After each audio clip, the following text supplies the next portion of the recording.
is August 3rd, 1995. We're interviewing Rachel Skrebecki, maiden name Lindenberg. Can I have your name, please? Rachel Skrebecki Lindenberg. I remember meeting Cousin Rachel when I was young, and my father wanted to be sure that I noted the numbers tattooed on her arm. Rachel was the youngest of the 11 children born to Shaya Lindenberg in Chicano, Poland. Rachel and Helen clung to each other for survival from the time of deportation to and the death march from Auschwitz. They were the only ones in this photo to survive.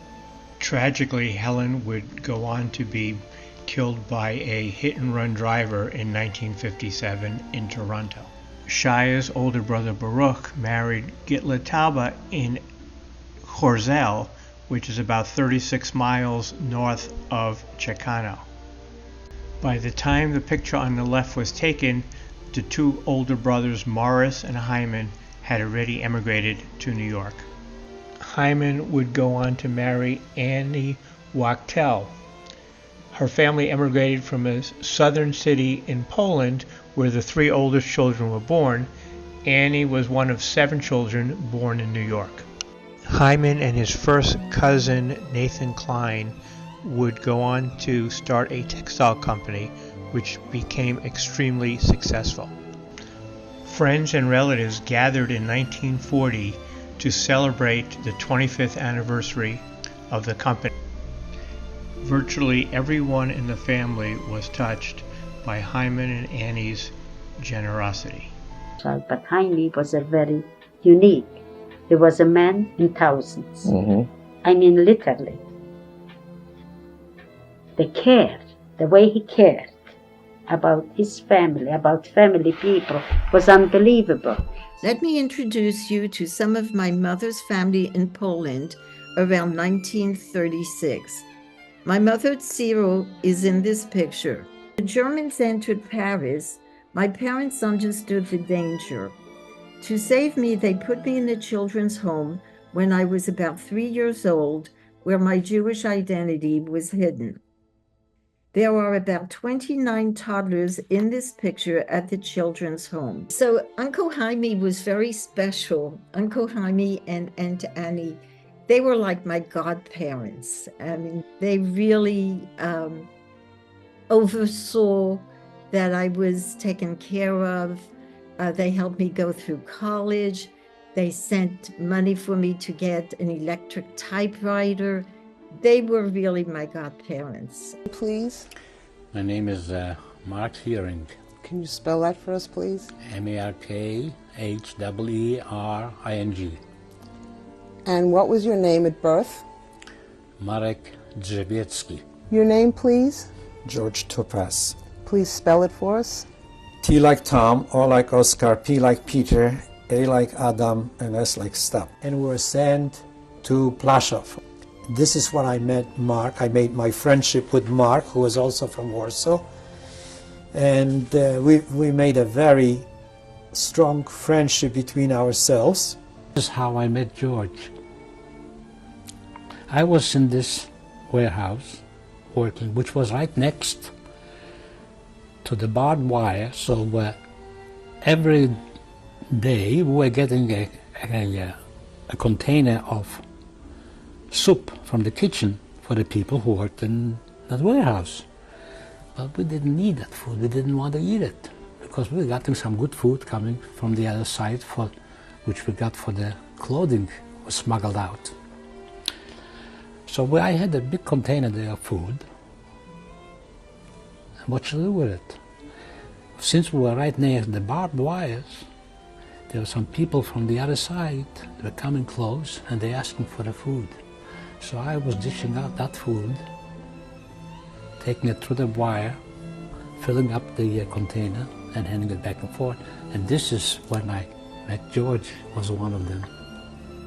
There was a transport to Mauthausen from Plaszów. and they rounded up the whole camp, and anybody that was not considered essential to whatever work was done in Plaszów. So Mark and I and another big fellow named Chaim, I think, decided that we will hide in the barracks and we'll take a chance and we will not come out for the selection. We didn't really think what's going to happen afterwards. But for the time being, this is the thing to do. You hide. Then the guards and the kapos went through the camp and they were searching for people who did exactly what we did. And they came up towards the attic and they were yelling, "Hey, you there, come down," as though they knew that we were there.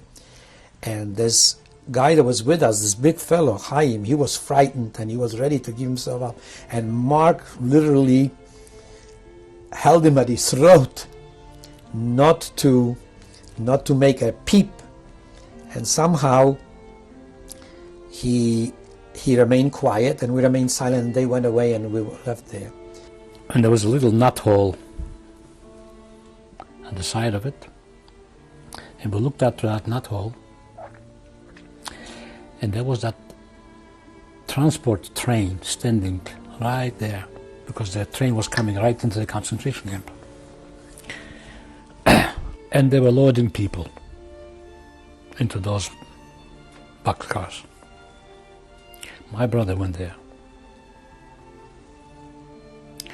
He wasn't with me because he was in a different barrack.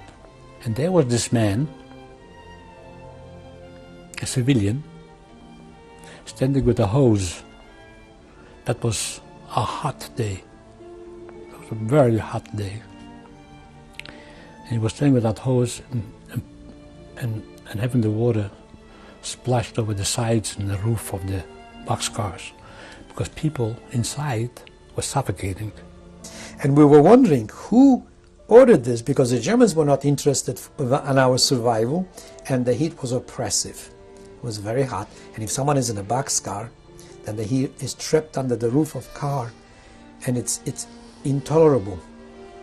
We have learned later that Schindler bribed or persuaded Amon Get to, just as the film Spielberg film shows, persuaded to have those wagons hosed with water. So that made the made. Mark had a brother on this transport that went to Mauthausen, and he survived. He went through Mauthausen, went to other camps, and he survived. And perhaps in some measure, in this water helped survive that moment. Early fall,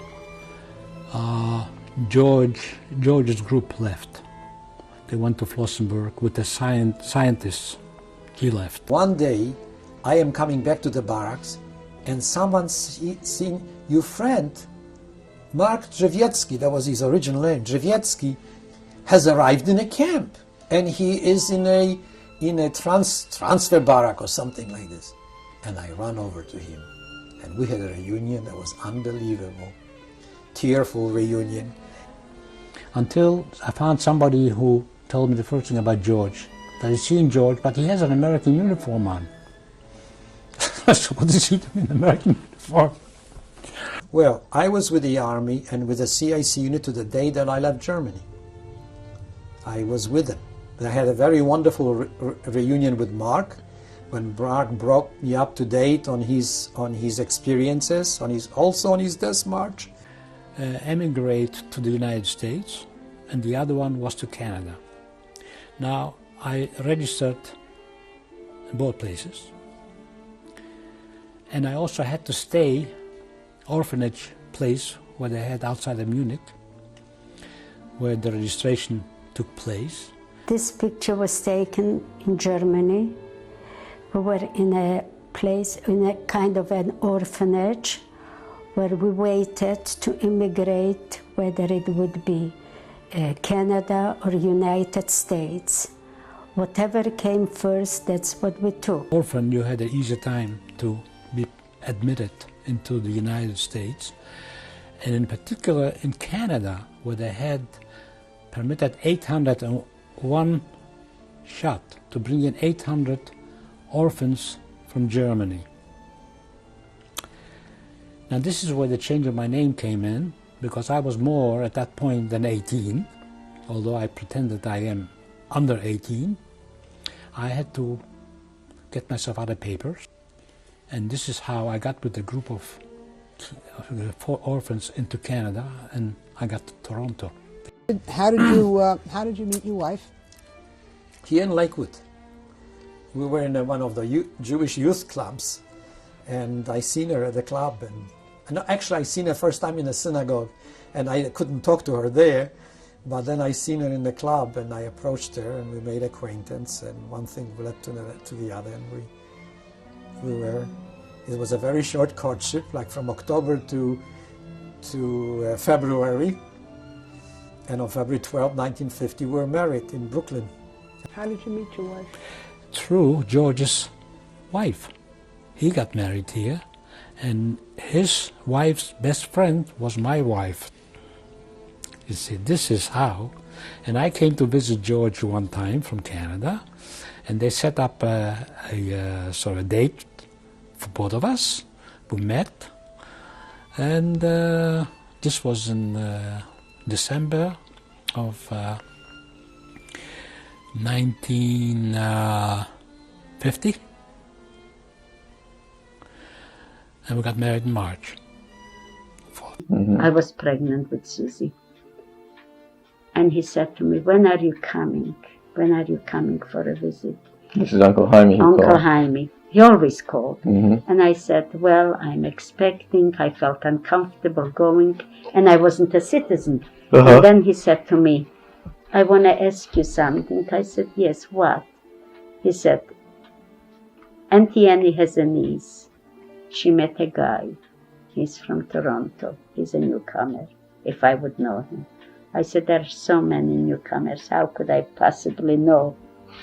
Mm-hmm. And he said, his name is Mark Ehring. I said, he's my friend. And when she came to Toronto, she stayed with us and got married from our house. I slept in, remember the back room where the couch was standing on Beverly with Abraham on it, and I gave her the room, the bedroom up. George, my friend, has kept sending me letters to come join him because he set up an electrical business in Lakewood.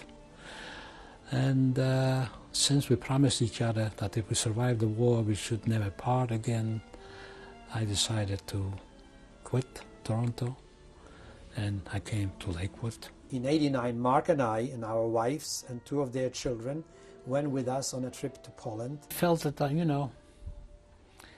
I was always an optimist, even with everything that's going on. Somehow, I felt that I'm going to survive. I didn't know how, because logically speaking, there was no way you're going to survive. It was just a question of time when. But I didn't let my hope down, never. Although people were dying in front of me, falling apart, and